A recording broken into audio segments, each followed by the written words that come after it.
साजन मेरा सुहान है। अंडाणु कह रहा है शुक्राणु के लिए तुझे जीना है मेरे बिना। हेलो दोस्तों, कैसे हैं आप सब लोग। जैसा कि आप लोगों को पता होगा कि इंडिया की पॉपुलेशन बहुत ज्यादा बढ़ती जा रही है और तुम्हें ये भी पता होगा कि बोर्ड एग्जाम पास में आते जा रहे हैं। तो आपको बता दो, इन दोनों समस्याओं का मैं एक ऐसा समाधान बताने वाला हूँ कि बोर्ड एग्जाम में ये दोनों क्वेश्चन आप लोगों के पूछे जाएंगे। प्लस अगर ये बोर्ड एग्जाम में ना भी आते हो तो दो नाम आप लोगों ने सुने होंगे, एक है ट्यूबेक्टोमी और एक है वासेक्टोमी। और अगर आप लोगों को नहीं पता तो आपको बता दो, इसको सामान्य भाषा में नसबंदी कहा जाता है। लेकिन जब भी नसबंदी की बात आती है, हमारा जो दिमाग है वो भाई साहब खौफनाक आ जाता है, पता नहीं कैसा ऑपरेशन होता होगा। तो आज हम आप लोगों को डिटेल में बताएंगे, बहुत ही आसान भाषा में बताएंगे कि ट्यूबेक्टोमी, वासेक्टोमी या नसबंदी ये क्या होता है और इसके क्या फायदे होते हैं। तो पहले बात करते हैं हम लड़कियों में। तो लड़कियों में कराई जाती है ट्यूबेक्टोमी। और ट्यूबेक्टोमी क्या है इसको देखते हैं। तो आपको बता दें, ये होता है महिला का मादा जनन तंत्र, ठीक है ना। ये अंदर का पार्ट है जिसमें कि यहां से हम स्टार्टिंग करेंगे। यहां पर आप लोगों को दिखाई दे रही होगी योनि, योनि ये वेजाइना है। इससे ऊपर गर्भाशय ग्रीवा है, ये वाला पार्ट, ठीक है।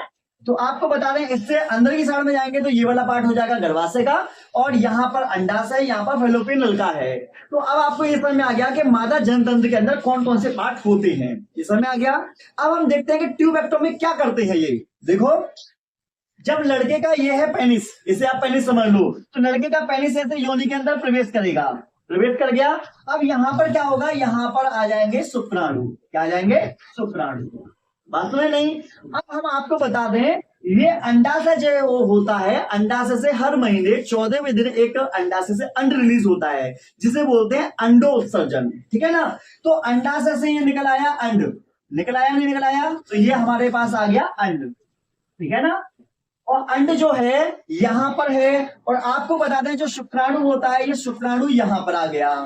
अब आपको हम बता दें, जब शुक्राणु और अंडाणु आपस में मिल जाएंगे तो निषेचन होगा, निषेचन के बाद जायगोट बनेगा, जायगोट के बाद धीरे धीरे आगे चलकर प्रोसेस होती है और 9 महीने बाद पूरा कंप्लीट बच्चा बन जाता है। लेकिन मैं नसबंदी के माध्यम से बच्चा ना हो ऐसा मैं कुछ तरीका बताने वाला हूं। तो हम क्या काम करेंगे वो भी सुन लीजिएगा। शुक्राणु है यहाँ पर, गिरा शुक्राणु, अंडाणु है यहाँ पर। तो डॉक्टर्स लोग क्या काम करते हैं, इस फेलोपियन नलिका को काटकर बांध देते हैं। क्या काम करेंगे? फेलोपियन नलिका को काटकर बांध देंगे, ठीक है। तो ये फेलोपियन नलिका है, यहाँ पर हमने काटकर बांध दिया। अब जैसे ये बन जाएगा तो मेरा शुक्राणु तो ये रहा शुक्राणु, और दूसरी तरफ अंडाणु यहाँ पर है। तो आपको बता दें, यहाँ पर शुक्राणु और अंडाणु दोनों अलग अलग पार्ट में है, बात में नहीं। ये दोनों आपस में मिल नहीं पाते।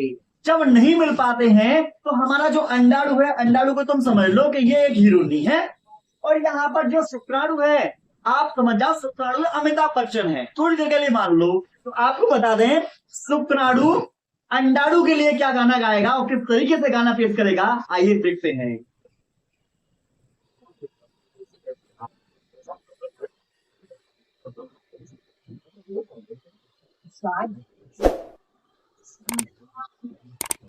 अंडाणु शुक्राणु के लिए दिल देकर आ रहे हैं। आप लोगों ने समझा मैंने क्या बोला? गाने में क्या चला था कि अंडाणु ये सजनी है और जो शुक्राणु है ये साजन है। तो अंडाणु कह रहा है शुक्राणु से, साजन मेरा उस पार है, मिलने को दिल देकर आ रहा है। क्योंकि जब ये दोनों मिल जाएंगे तभी बच्चे का निर्माण होगा, और जब ये नहीं मिल पाएंगे तो बच्चे का निर्माण नहीं हो सकता। जब शुक्राणु और अंडाणु आपस में नहीं मिल पाएंगे तो ना तो जायगोट बनेगा, ना निषेचन होगा, और ना ही नए बच्चे का निर्माण होगा। इसमें क्या होता है, अंडाशय से अंडाणु तो बनते हैं लेकिन अंडाणु शुक्राणु से मिल नहीं पाता। आई थिंक आप लोगों को क्लियर हो गया होगा, कोई समस्या तो नहीं है। अब बात करते हैं हम पुरुषों में। तो पुरुषों में आप लोग देख पा रहे होंगे, मैंने कुछ इंपोर्टेंट बातें बताई हैं। सिर्फ यहाँ पर आपका ये वृषण है, क्या है ये? वृषण, ठीक है। लड़कों के अंदर 2 वृषण होते हैं, एक तरफ का मैंने वृषण बना दिया है। तो और यहाँ पर ये जो बेलनाकार संरचना है, इस बेलनाकार संरचना को बोलते हैं पेनिस। क्या बोलेंगे? पेनिस बोलेंगे। और ये है शुक्रवाहक, इस वाले पार्ट को हम क्या बोलेंगे? शुक्रवाहक बोलेंगे। तो तुम सोच कर देखो, एक बार सोच कर देखो कि जब ये पेनिस मादा की योनि के अंदर जाएगा तो वृषण से क्या बनते हैं? वृषण से बनते हैं शुक्राणु। क्या बनेंगे? शुक्राणु बन जाएंगे। तो वृषण से शुक्राणु बनेंगे, ये शुक्र भाग से होता हुआ इस तरीके से ये मादा की योनि में जाएगा, शुक्राणु को छोड़ देगा, तो शुक्राणु को छोड़ देगा तो उसके बाद में बच्चे का निर्माण हो जाएगा। लेकिन हमें क्या काम करना है, वासेक्टोमी। वासेक्टोमी मतलब लड़कों के अंदर नसबंदी करनी होती है, तो इसमें एक छोटा सा चीरा लगाते हैं। यहाँ पर ये वृषण है, वृषण ने शुक्राणु बना दिया, शुक्राणु शुक्रवाहिका से होता हुआ पेनिस के रास्ते ये महिला की योनि के अंदर प्रवेश कर जाएगा, उन्हें बच्चे का निर्माण हो जाएगा। लेकिन हम यहाँ पर कुछ काम करने वाले हैं, उस काम को ध्यान से सुनिएगा आप लोग। मैं क्या काम करूंगा कि ये जो पेनिस है, जब ये मादा की योनि के अंदर जाएगा, ये सामान्य योनि है, सामान्य महिला है, इसकी योनि के अंदर जाएगा, अंडाणु के साथ निषेचन करेगा तो बच्चे का निर्माण हो जाएगा।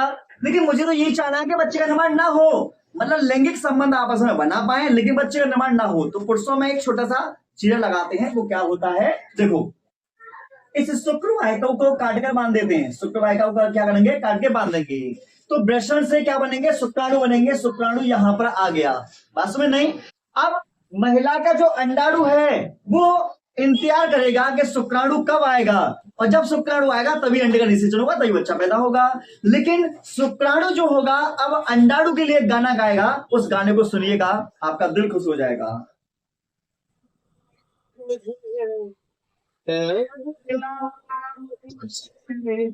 तुझे जीना है मेरे बिना,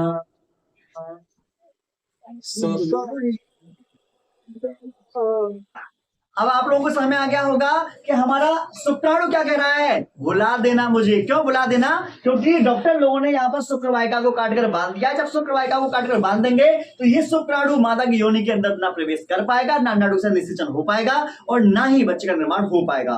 तो इस तरीके से आप लोगों ने देखा कि वासेक्टोमी पुरुषों में कराई जाती है, ट्यूबेक्टोमी महिलाओं में कराई जाती है, और दोनों में ही ऐसा काम कराया जाता है जिससे महिला कोई बच्चे को जन्म ना दे पाए।